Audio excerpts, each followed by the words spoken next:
بسم اللہ الرحمن الرحیم قال اللہ تبارک و تعالی ان اللہ وملائکتہ یصلون علی النبی یا ایہا الذین آمنوا صلوا علیہ وسلموا تسلیما اللہم صل وسلم علی محمد وعلی آلہ واصحابہ اجمعین۔ معزز سامعین کرام، آج کی گفتگو نہایت ہی اہم ہے، اس کو مکمل لازمی سنیے گا۔ آج کی اس گفتگو میں ہم جناب نبی کریم صلی اللہ علیہ وسلم کی ذات اقدس پر درود پاک پڑھنے کے حوالے سے گفتگو کریں گے۔ ہم بات کریں گے کہ درود پاک کا مفہوم کیا ہے، درود پاک کو پڑھنا کیوں ضروری ہے، درود پاک کے فوائد اور درود پاک کے فضائل پر بھی بات کریں گے انشاءاللہ۔ چنانچہ سب سے پہلے ہم درود پاک کا مفہوم دیکھ لیتے ہیں۔ درود پاک کا لغوی معنی رحمت طلب کرنا ہے، یعنی اللہ پاک کی ذات سے جناب نبی کریم علیہ السلام کے لیے رحمت طلب کرنا اور ان کے درجات کی بلندی کو طلب کرنا، یہ درود پاک کا مطلب ہے۔ ہمارے اوپر جو نبی علیہ السلام کے احسانات ہیں یا امت کے لیے جو جناب نبی کریم علیہ السلام کی قربانیاں ہیں، ان کا شکریہ ادا کرنے کے لیے اللہ پاک سے جناب نبی کریم علیہ السلام کے درجات کو بلند کرنے کے لیے رحمت طلب کرنا، یہ درود پاک کا مطلب اور مفہوم ہے۔ آئیے بات کرتے ہیں کہ جناب نبی کریم علیہ السلام پر درود پاک پڑھنا کیوں ضروری ہے۔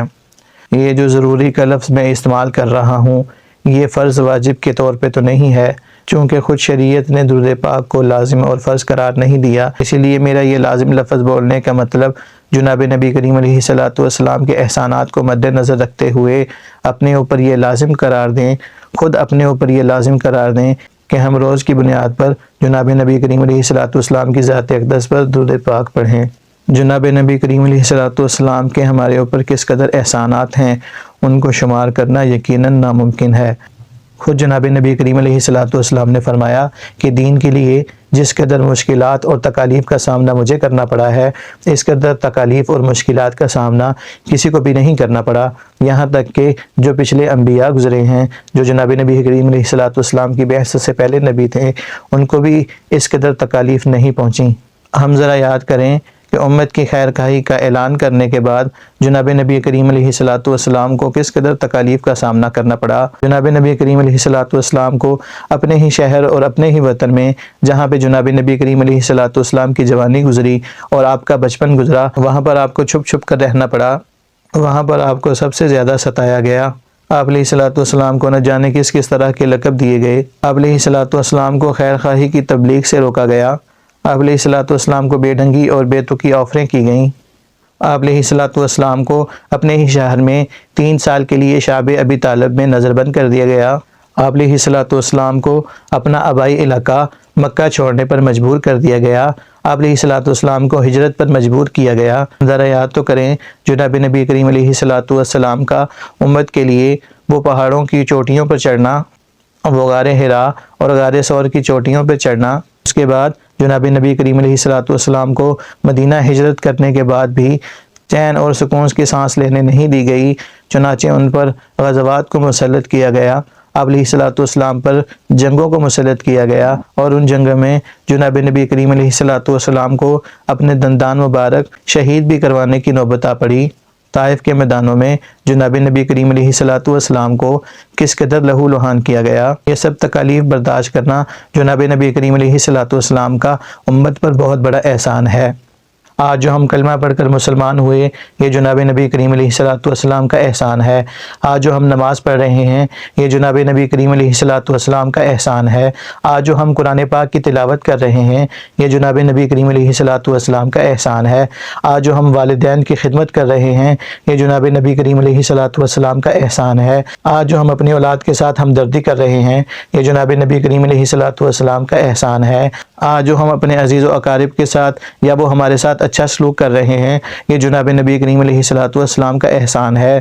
آج جو ہمیں رمضان ملا ہے، یہ جناب نبی کریم علیہ السلام کا احسان ہے، اس میں ہم روزے رکھتے ہیں اور تراویح پڑھتے ہیں، یہ جناب نبی کریم علیہ السلام کا احسان ہے۔ ہم زکوٰۃ اور حج ادا کرتے ہیں اور صدقہ عطا کرتے ہیں، یہ جناب نبی کریم علیہ السلام کے احسانات ہیں۔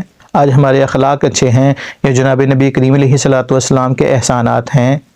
ہم جھوٹ بولنے سے، ہم دھوکہ دینے سے، ہم رشوت خوری سے، ہم کسی مسلمان کو یا کسی انسان کو تنگ کرنے سے آج بچتے ہیں تو یہ خالصتاً جناب نبی کریم علیہ الصلوۃ والسلام کے احسانات ہیں۔ نیز یہ کہ ہم کوئی بھی نیکی اختیار کرتے ہیں یا کوئی بھی اچھا کام کرتے ہیں تو یہ جناب نبی کریم علیہ الصلوۃ والسلام ہی کے احسانات ہیں۔ نہ صرف مسلمانوں بلکہ غیر مسلمانوں پر بھی جناب نبی کریم علیہ الصلوۃ والسلام کے بے شمار احسانات ہیں۔ آج عیسائی اور یہودی جو تورات اور انجیل پڑھتے ہیں، یہ بھی اس کی اطلاع بھی جناب نبی کریم علیہ الصلوۃ والسلام نے ہی ان کو دی ہے۔ خود ان کی کمیونٹی شاید ان کے اتنے حقوق بیان نہ کرتی ہو جتنے کہ جناب نبی کریم علیہ الصلوۃ والسلام نے غیر مسلموں کے حقوق مقرر فرمائے ہیں۔ تو یہ سب احسانات جناب نبی کریم علیہ الصلوۃ والسلام کے، یقیناً ہم ان کا بدلہ تو نہیں دے سکتے، مگر آپ علیہ الصلوۃ والسلام کو یاد رکھنے کے لیے اور ان کو ہدیہ پیش کرنے کے لیے ہم درود پاک پڑھتے ہیں اور یہ اپنے اوپر ہم لازم قرار دیں۔ اگرچہ درود پاک پڑھنا ایک نفلی عبادت ہے، شریعت نے اس کو فرض قرار نہیں دیا، مگر ہم جناب نبی کریم علیہ الصلوۃ والسلام کے احسانات کو مد نظر رکھتے ہوئے اگر روز کی بنیاد پر درود پاک پڑھنا اپنے اوپر لازم قرار دیں گے تو میرے خیال میں یہ کوئی مبالغہ آرائی نہ ہوگی، اور درود پاک پڑھنے کے جو فوائد ہماری زندگیوں میں ہمیں حاصل ہوتے ہیں وہ کسی بھی اور عبادت سے وہ فوائد ہمیں حاصل نہیں ہوتے۔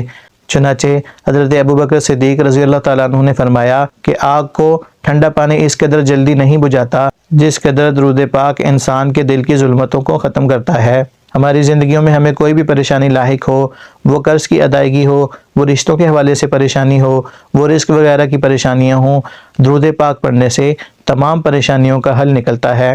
تو یہ ذرا مختصر سی گزارش تھی کہ ہمارے لیے درود پاک پڑھنا کیوں ضروری ہے۔ اب تھوڑی سی بات درود پاک کے فضائل پہ کر لیتے ہیں۔ چنانچہ درود پاک کی فضیلت میں اس سے بڑھ کے اور کیا ہوگا کہ خود اللہ تعالیٰ قرآن پاک میں فرما رہے ہیں ان اللہ و ملائکتہ یصلون علی النبی، کہ اللہ پاک اور اس کے فرشتے جناب نبی کریم علیہ الصلوۃ والسلام پر درود پاک پڑھتے ہیں۔ حدیث مبارکہ میں ہے، جناب نبی کریم علیہ الصلوۃ والسلام نے فرمایا کہ جو مجھ پر ایک مرتبہ درود پاک پڑھتا ہے اللہ پاک اور اس پر 10 مرتبہ درود پڑھتے ہیں، اور ایک اور روایت میں ہے کہ اس کے 10 درجات کو بلند کیا جاتا ہے اور اس کو 10 نیکیاں عطا کی جاتی ہیں۔ یہ روایات مسلم شریف کی روایات ہیں۔